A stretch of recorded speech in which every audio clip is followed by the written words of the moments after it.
Welcome to Smart Parents, Successful Students, the podcast that helps parents like you guide your children toward academic confidence and success. I'm your host, Helen Panos, and I'm here to share expert tips, proven strategies, and inspiring stories that make the journey to school success a little smoother for both you and your student. Hello, everybody, and welcome back to Smart Parents, Successful Students. I'm your host, Helen Panos, and I am here again today in this season. We've been blessed to have this, podcast for like 5.5, 6 years now. So I'm excited to have another season 15. And today I have a guest with me. Her name is Nicole Rolon-Caro. Did I say that right, Nicole? You did. Well, welcome to the show, Nicole. Thank you. I'm so excited to be here. Well, thank you for coming. I'm glad our mutual friend, Lori, introduced us. So thank you, Lori Genevish, for this introduction. I know Nicole is, she's the founder and social emotional coach for Emerging Adulthood Consulting, her company. She is based out of Texas, but no fear, she does virtual, of course. We mainly do. Dynamis learning is 95% virtual now. So yes, a lot of companies can do that. So let me introduce Nicole for a minute. Her consulting company supports neurodivergent teens, young adults, and families navigating the emotional, behavioral, and practical challenges of growing up. Founded by herself, a former special ed educator and social development coach, EAC focuses, that's the name of her company, short, on executive functioning, emotional regulation, behavioral patterns, communication, and independent skills. Yes, these are great things to have, right? Nicole works closely with families to help students understand their emotions, build self-awareness, and develop routines that support both academic success and daily life. Wow, this is very important stuff, Nicole. Thank you. I'm glad somebody is doing this. Thank you. Thank you. I know we do executive functioning, but I like the fact that you also have that special ed background. So that's terrific. So go ahead and tell us a little bit about your journey and what got you to where you are today. Yeah. So my journey is, I want to say it all starts with COVID, right? We just talked about that. And, I feel like 2020 really kind of played a big shift in my, where I was going to go in my future. I'm like, what does this look like moving forward? I'm like, as a special education teacher, I had a behavior unit. I was teaching social skills. I was the only one on my campus that did what I did, and it was very rewarding, but I knew that was limited. And I know I wanted to make an impact in a bigger way, but I just didn't know what that looked like. So fast forward a little bit, and I thought I was going to go and be an admin and be a principal. So I did my principalship. And then I finished that and I realized, no, I don't want to be a principal. And then I went into, I had families that were reaching out to me after their kiddos had graduated, and they're like, hey, I feel like our kiddos still need support. Is there any way you can kind of still be hand-holding them a little bit as they're leaving high school and going into the transition of adulthood? And I'm like, sure. And then I'm like, what does that look like? Because it's not tutoring, it's not this, it's what what does this mean? And that's kind of how Emerging Adulthood was born. And it was pretty much how to have that transition piece, with going in through, the phases of, what high school, going into adulthood, what does that look like? And it has been evolving now for the last 3.5 years, to the point where now I'm no longer in the classroom and I do this full time. That's awesome. Yay. Yeah. The similarities between us, both educators, left education to really help children or adults transition into adulthood. I love that. Yeah. We're doing more than we know school systems can really do. And that's not a hit or a blame to a school system. There's only so much time that they have, or to really get to know each individual child. I mean, it just can't happen, really. It doesn't matter what state you're in. So how can parents tell the difference between typical behavior and signs of emotional or regulatory overwhelm in neurodivergent kids? So you're going to see a difference in, some different behaviors. If you're starting to get teacher reports that, hey, your kiddo's starting to act out, they're not listening, they're starting to disengage, they're disassociating, they're starting to get ISS, they're starting to get in trouble or detentions, or they're starting to get seen by the principal more, then there's a shift in behavior Mm-hmm. that's starting to happen. And this typically happens in transition phases. So going from middle school to high school, or going from high school into adulthood, you start seeing a big shift in that. So you're going to see this happen between 13, 14, all the way up until about 16. And then you kind of have a bit of a slowdown, typically, not all the time. And then you'll see it again at 18, 19, if they're neurodivergent. So that neurodivergent is going to be the autism, ADHD, anxiety, depression, all of those things kind of clustered into one big umbrella. And Mm-hmm. sometimes you're going to deal with a cluster of multiple diagnoses. It just really depends on your kiddo. But with families, you're going to see the difference, like when they're coming home, how they're coming home, how they're socializing, are they hitting certain milestones that you think that they should have, and are they missing that? So that's kind of how families, parents should be able to see the difference. Mm-hmm. That's great. Yeah. That's great advice because I don't think a lot of parents do see, the differences there. What should parents focus on when behaviors or mood shifts start impacting school, relationships, or home life, even if the grades are fine? The triggers. What are the triggers? Mm-hmm. Go back to what was that main piece that started all of this, because there's always a start. And if you don't realize what that is and you think they're just doing it out of nowhere, behaviors of communication, right? And sometimes the kiddo or the young adult, the teen, the preteen, they don't have the right language to tell you that something's wrong. So it's going to come out in behavior. So there was a trigger that's associated with that. And if Uh-huh. you go back and look for it, you're going to find it typically. Interesting. What would be an example of a trigger, you think? I would say it can literally be a social skills that's missing, right? Mm, That's typically how it starts. Maybe they're in ninth grade and they notice that the friends that they had in eighth grade are into some different things, but the ADHD, sometimes they're a little bit younger in that uh-huh. sense. Like they're come off as they're 14 physically, but really they're like 11 and 10 sometimes. Right. And the same things that they were into in middle school, their friends have left them behind, and now they're starting to feel left out. And then that's Mm, them kind of go into a turtle shell, and that's starting to cause a big reflux of behavior going on.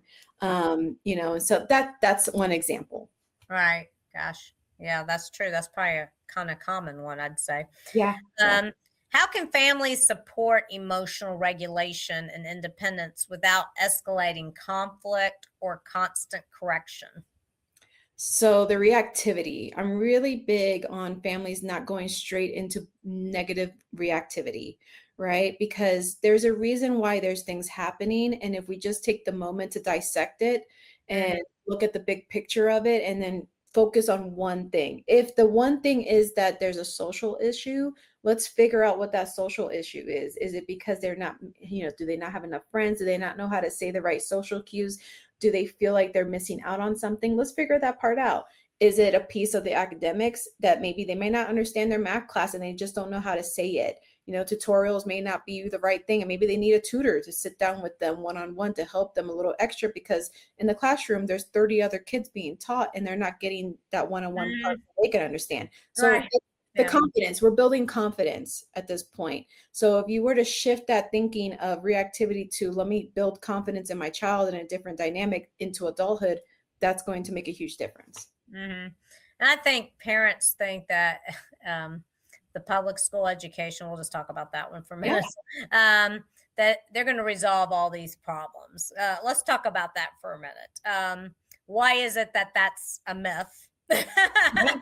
And so parents can understand. I think they're starting to figure that out since 2020, I'd say, since Yeah. COVID.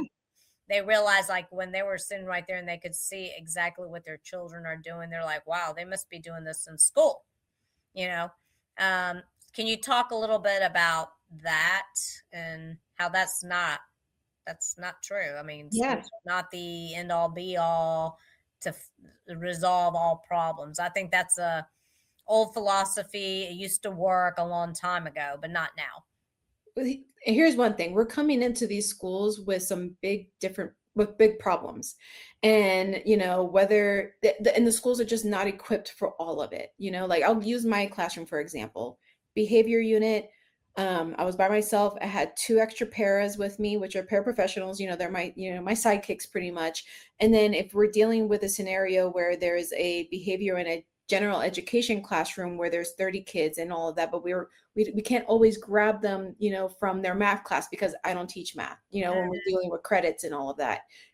So this is that there's just not enough resources or time in the day to fix what's going on, because sometimes there needs to be therapy, there needs to be some different coaching styles, there needs to be tutoring, there needs to be some different dynamics that are going on in there that the school just does not have the time, because they also have to meet their quota for their education pieces, right? And then there's testing, and then there's this, and then if we have IEPs or we have 504, there's accommodate, there's so much behind the scenes that families don't realize, and the resources are not also there, so like if we have Johnny that needs to see the counselor, but the counselor is already doing 5 other evaluations or seeing 5 other, kiddos, they don't have the time in their day to go and help Johnny in that time.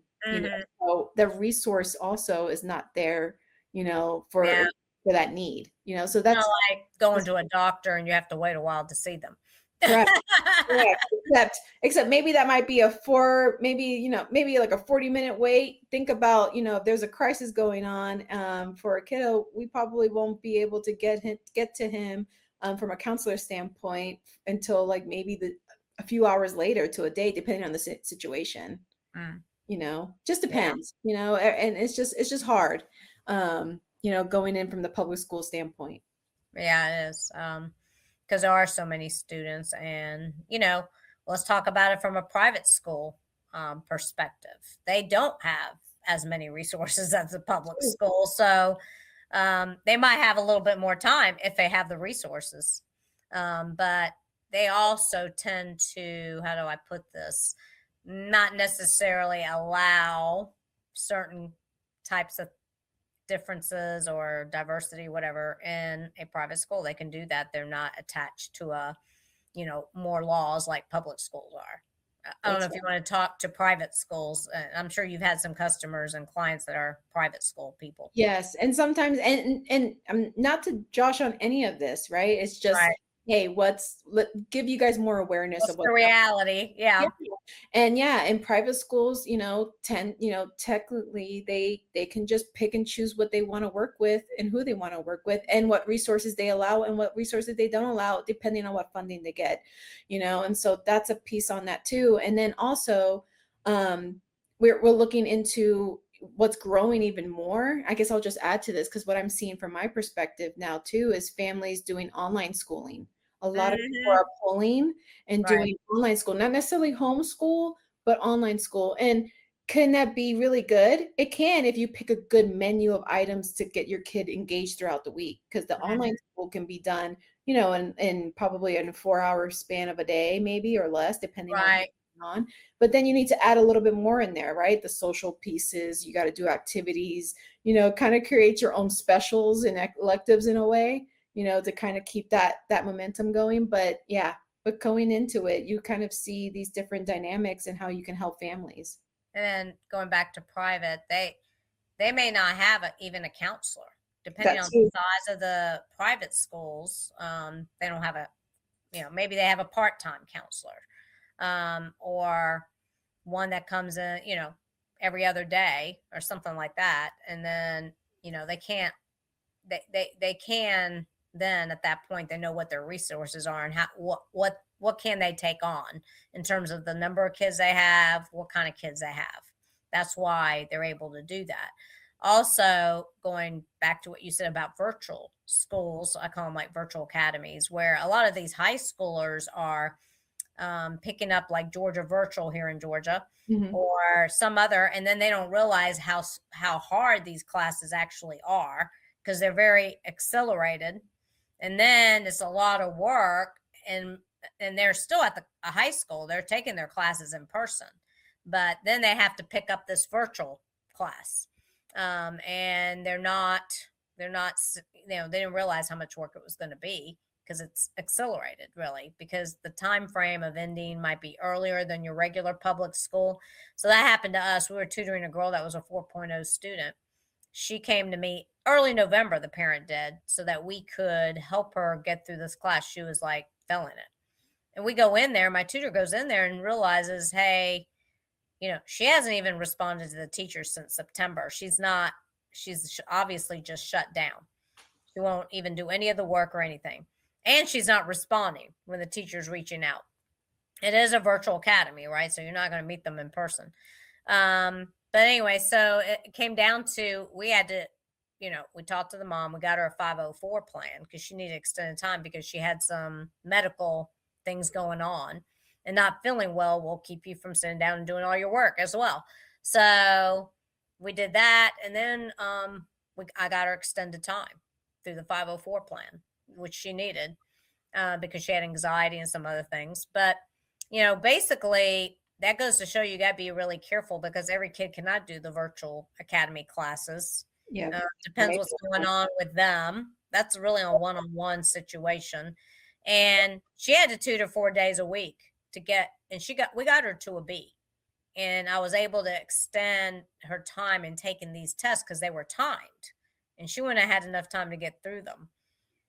And this was right after COVID. So she said to me in the prior year, when she was doing it at the school, they just gave them worksheets.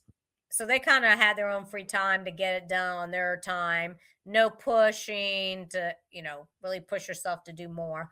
This was totally different. She had quizzes, she had tests, she had modules to do.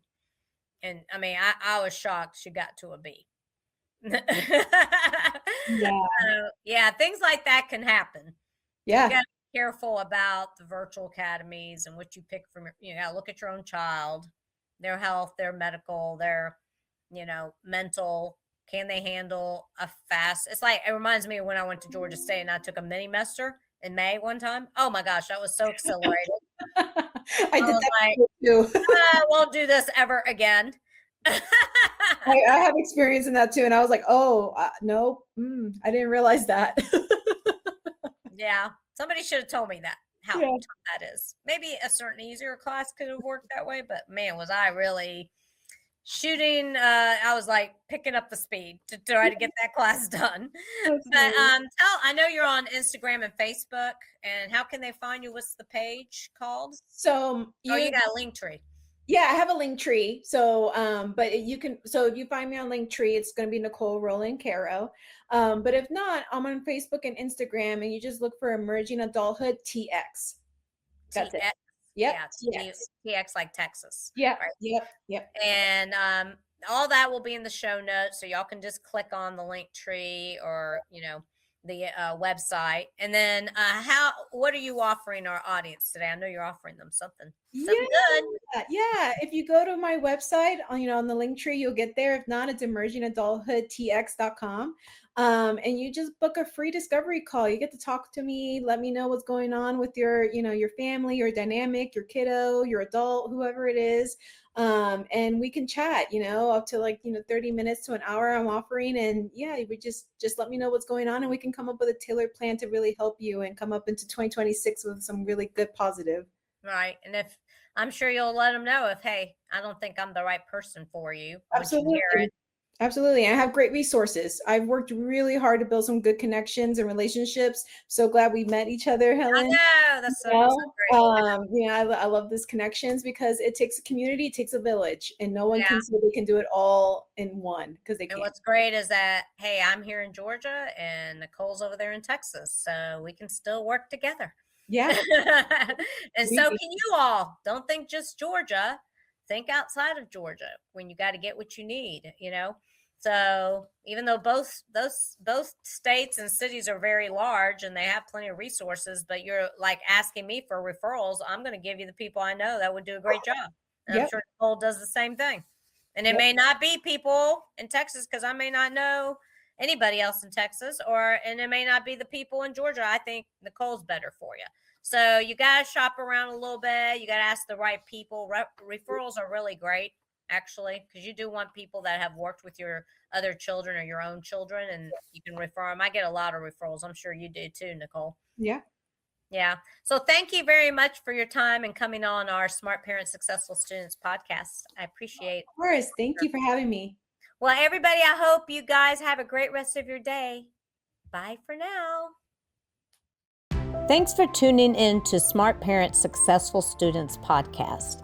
If you found today's episode insightful, be sure to subscribe to the podcast and check out our YouTube channel for even more tips to help your student thrive. Until next time, keep guiding your children towards success.